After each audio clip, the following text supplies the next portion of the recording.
भगवान की जय। प्यारे कृष्ण कन्हैया लाल की जय। श्री वेदांत दर्शन ब्रह्मसूत्र अध्याय 1 चल रहा है और चौथा पाद चल रहा है।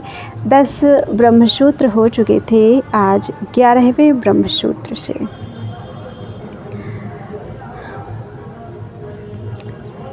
न संख्योपसंग्रहादपि नानाभावादतिरेकाच्च। 11वां ब्रह्मसूत्र।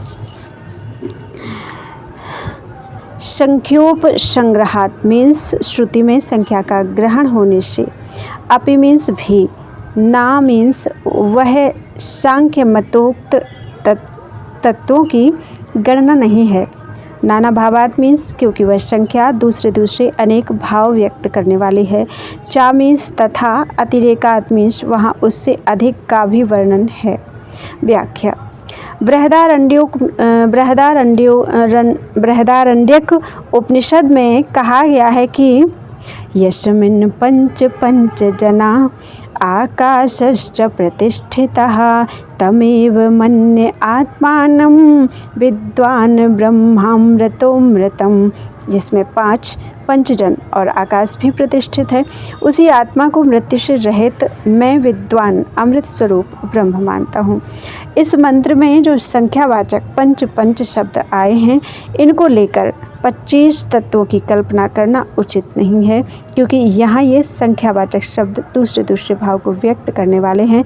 इसके सिवा पंच से 25 संख्या मानने पर भी उक्त मंत्र में वर्णित आकाश और आत्मा को लेकर 27 तत्व होते हैं, जो संख्या मत की निश्चित गणना से अधिक हो जाते हैं। अतः यही मानना ठीक है कि वेद में ना तो सांख्य सम्मत स्वतंत्र प्रधान का वर्णन है और न 25 तत्वों का ही। जिस प्रकार श्वेताश्वतर उपनिषद में अजा शब्द से उस पर ब्रह्म परमेश्वर की अनादि शक्ति का वर्णन किया गया है, उसी प्रकार यहाँ पंच जनाह पदों के द्वारा परमेश्वर की अनेक विध कार्य शक्तियों का वर्णन है। संबंध। फिर यहाँ पंच जनाह पदों के द्वारा किन का ग्रहण होता है, ऐसी जिज्ञासा होने पर कहते हैं प्राणादयो वाक्यशेषात्। वाक्यशेषात् मीन्स 12वां सूत्र है। वाक्यशेषात् मीन्स बाद वाले मंत्र में कहे हुए वाक्य से प्राणादयः, यहाँ प्राण और इंद्रियां ही ग्रहण करने योग्य हैं। व्याख्या। उपर्युक्त मंत्र के बाद आया हुआ मंत्र इस प्रकार है। प्राणस्य प्राणोद्भूत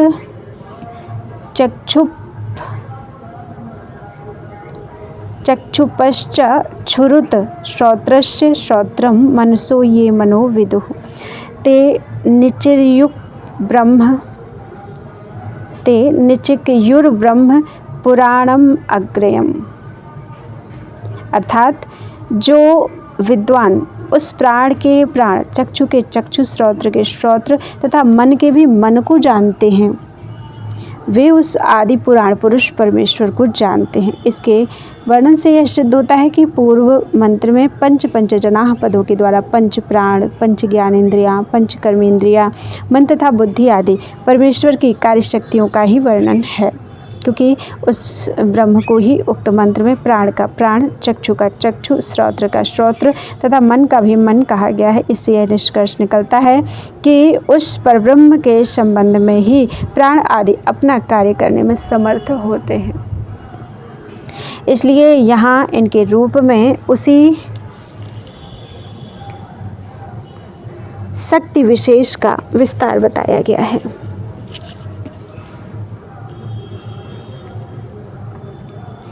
संबंध। माध्यान्दिनी शाखा वालों के पाठ के अनुसार प्राणस्य प्राणम इत्यादि मंत्र में अन्न का भी वर्णन होने से प्राण, चक्षु, श्रोत्र, मन और अन्न को लेकर 5 की संख्या पूर्ण हो जाती है। परंतु कांड शाखा के मंत्र में जब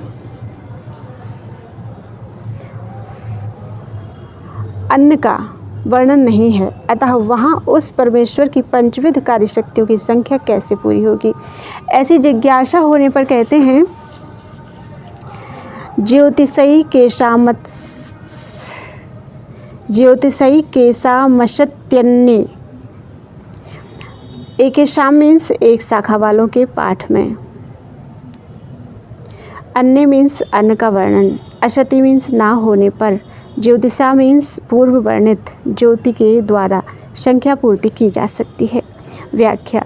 माध्यन्दिनी शाखा वालों के पाठ के अनुसार इस मंत्र में ब्रह्म को प्राण का प्राण आदि बताते हुए अन्न का अन्न भी कहा है, अतः उनके पाठानुसार यहाँ 5 की संख्या पूर्ण हो जाती है, परंतु काण्ड शाखा वाले पाठ में अन्नस्य अन्नम इस अंश का ग्रहण नहीं हुआ है, अतः उनके अनुसार 4 का ही वर्णन होने पर 5 की संख्या पूर्ति में 1 की कमी रह जाती है। अतः सूत्रकार कहते हैं कि काण्ड शाखा के पाठ में अन्न का ग्रहण न होने से जो 1 की कमी रहती है उसकी पूर्ति 4-4-16 के मंत्र में वर्णित ज्योति के द्वारा कर लेनी चाहिए।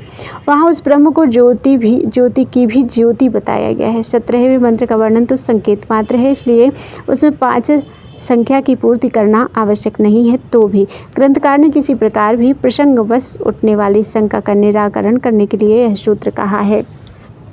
संबंध। यहाँ यह शंका होती है कि श्रुतियों में जगत के कारण का अनेक प्रकार से वर्णन आया है।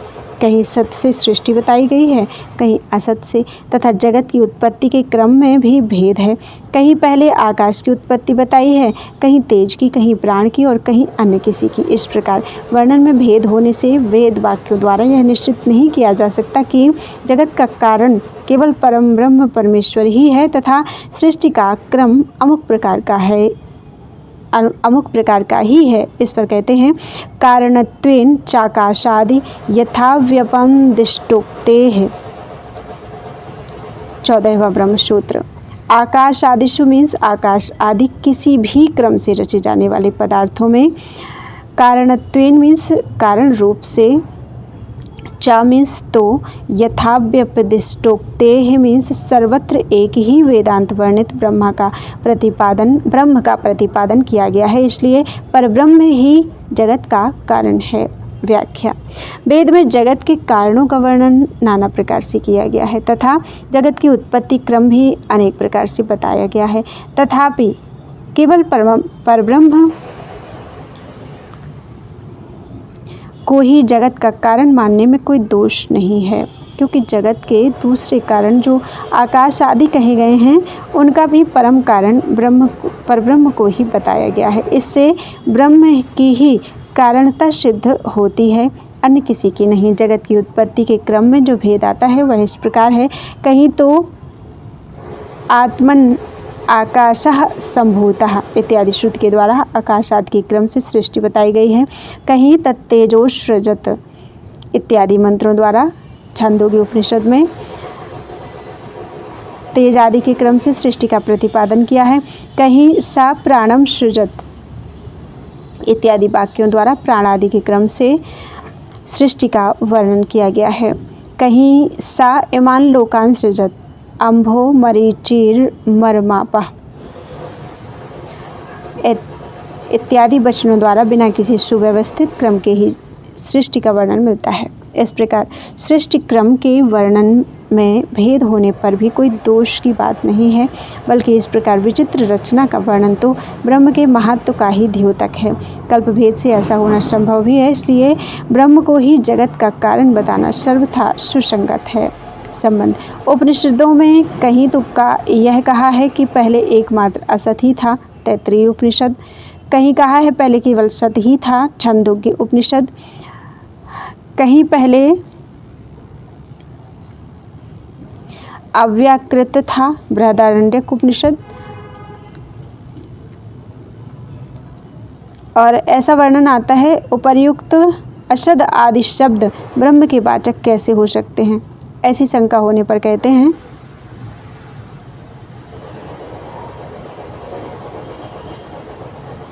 समाकर्षात्।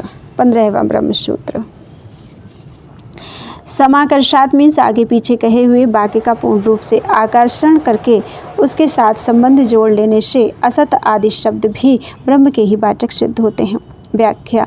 तैत्तिरीय उपनिषद में जो यह कहा है कि असत्या इदमग्र आसीत तदो वै सत जायत, अर्थात पहले यह असत था, असत ही था, इसी से सत उत्पन्न हुआ। यहाँ असत शब्द अभाव या मिथ्या का वाचक नहीं है, क्योंकि पहले अनुवाक में ब्रह्म का लक्षण बताते हुए उसे सत्य, ज्ञान और अनंत कहा गया है। फिर उसी से आकाश आदि के क्रम से समस्त जगत की उत्पत्ति बताई गई है। तदनंतर छठे अनुवाक में शोकामयत के सापद से उसी पूर्वानुवाक में वर्णित ब्रह्म का आकर्षण किया गया है। तत्पश्चात अंत में कहा गया है कि यह जो कुछ है वह सत्य ही है, सत्य स्वरूप ब्रह्म ही है। उसके बाद इसी विषय में प्रमाण रूप में श्लोक कहने की प्रतिज्ञा करके सातवें अनुवाक में असद व इदमग्र आशित इत्यादि मंत्र प्रस्तुत किया गया। इस प्रकार पूर्वापर प्रसंग को देखते हुए इस मंत्र में आया हुआ असत शब्द मिथ्या या अभाव का वाचक सिद्ध नहीं होता, अतः वहाँ असत का अर्थ अप्रकट ब्रह्म और उससे होने वाले सत का अर्थ जगत रूप में प्रकट ब्रह्म ही होगा। इसलिए यहाँ अर्थांतर की कल्पना अनावश्यक है। इसी प्रकार छांदोग्य उपनिषद में भी जो यह कहा गया है कि आदित्यो ब्रह्मेत्या देशास्तस्योपव्याख्यानम सदेवेदम अग्र आसीत। छांदोग्य उपनिषद अर्थात आदित्य ब्रह्म है, यह उपदेश है, उसी का यह विस्तार है, पहले यह असत ही था इत्यादि। यहाँ भी तैत्तिरीय उपनिषद की भांति असत शब्द अप्रकट ब्रह्म का ही वाचक है, क्योंकि इसी मंत्र के अगले वाक्य में तत्सदाशीत कहकर उसका सत नाम से भी वर्णन आया है। इसके सिवा बृहदारण्यक उपनिषद में स्पष्ट ही असत के स्थान में अव्याकृत शब्द का प्रयोग किया गया है। बृहदारण्यक उपनिषद जो कि अप्रकट का ही पर्याय है, अतः सब जगह पूर्वापर के प्रसंग में कहे हुए शब्दों या वाक्यों का आकर्षण करके अन्वय करने पर यही निश्चय होता है कि जगत के कारण रूप से भिन्न भिन्न नामों द्वारा उस पूर्ण ब्रह्म परमेश्वर का ही वर्णन है, अन्य किसी का नहीं। प्रकृति या प्रधान की सार्थकता परमात्मा की एक शक्ति मानने से ही हो सकती है, उनसे भिन्न स्वतंत्र पदार्थांतर मानने से नहीं संबंध। वह ब्रह्म ही संपूर्ण जगत का अभिन्न निमित्तोपादान कारण है, जड़ प्रकृति जगत का कारण नहीं हो सकती। यह दृढ़ करने के लिए सूत्रकार कौशातकी उपनिषद के प्रसंग पर विचार करते हुए कहते हैं, जगद्वाचित्वात् मीन्स सृष्टि या रचना रूप कर्म जड़ चेतनात्मक संपूर्ण जगत का वाचक है, इसलिए चेतन परमेश्वर ही इसका करता है, जड़ प्रकृति नहीं। व्याख्या कौपीत की ब्राह्मणोपनिषद में अजातशत्रु और बालाकी के संवाद का वर्णन है। वहाँ बालाकी ने या एवैप आदित्य पुरुषस् तेमेवाहम उपासे, अर्थात जो सूर्य में यह पुरुष है उसकी मैं उपासना करता हूँ। यहाँ से लेकर अंत में या एष शव्यक्षण पुरुषस् तमेवाहम उपासे, जो यह बाईं आँख में पुरुष है उसकी मैं उपासना करता हूँ। यहाँ तक क्रमशः 16 पुरुषों की उपासना करने वाला अपने को बताया, परंतु उसकी प्रत्येक बात को अजातशत्रु ने काट दिया, तब वह चुप हो गया। फिर अजातशत्रु ने कहा, बाला